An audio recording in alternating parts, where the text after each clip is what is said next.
যদি মুসলমানরা নিজেদের ঘরে ফিরে আসে, যদি মুসলমানরা ঈমানের ঘরে ফিরে আসে, যদি মুসলমানরা প্রকৃতপক্ষে খাঁটি মুসলমান হয়ে আল্লাহর দিকে প্রত্যাবর্তন করে, আল্লাহ বলছেন নাসরু মিনাল্লাহি ওয়া ফাতহুন করিম, আল্লাহ অবশ্যই তোমাদেরকে বিজয় দিবেন, অবশ্যই কাফেরদের উপর তোমাদেরকে প্রাধান্য দিবেন আল্লাহ তাআলা।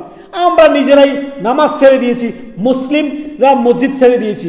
আপনার গ্রামে যে মসজিদটা আছে দেখেন তো, প্রতিদিন 5 ওয়াক্ত সালাতে রমজান ব্যতীত কয়জন মানুষ হচ্ছে? যে এই গ্রামে কি মানুষ নাই? এই মহল্লায় কি মানুষ থাকে না? মানুষ মুসলমান বসবাস করে না? কেন মসজিদটা ফুল হচ্ছে না? কেন হচ্ছে না? রমাদানের প্রথম দিনে মানুষ দলে দলে মাশাআল্লাহ মসজিদে প্রবেশ করতেছে। যেইভাবে রমাদান আগে যাচ্ছে, দিন দিন করে মুসল্লি কমতেছে। ইন্না লিল্লাহি ওয়া ইন্না ইলাইহি রাজিউন।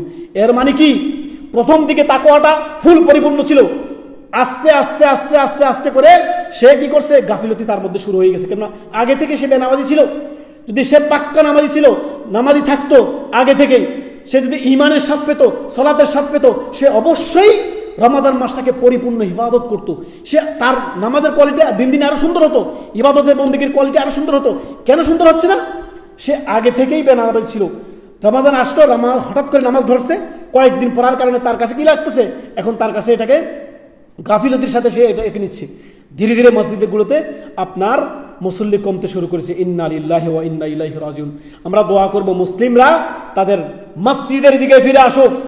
শতকরা 98 জন বেনামাজি মুসলিম সমাজে, সেই সমাজে আল্লাহ আপনাকে রিজিক দিচ্ছেন, আলহামদুলিল্লাহ বলুন। এত নিয়ামতের মধ্যে রাখছেন, তারপরেও আল্লাহর এত অবাধ্যতা, এত নিয়ামত আল্লাহর খাচ্ছেন, তারপরে এত অবাধ্যতা কেন? সুবহানাল্লাহ, ইয়া সালাম, আল্লাহু আকবার। আল্লাহ আমাদের মসজিদের দিকে ফেরার তৌফিক দান করুন। আল্লাহ আমাদের খাঁটি মুসলমান হওয়ার তৌফিক দান করুন।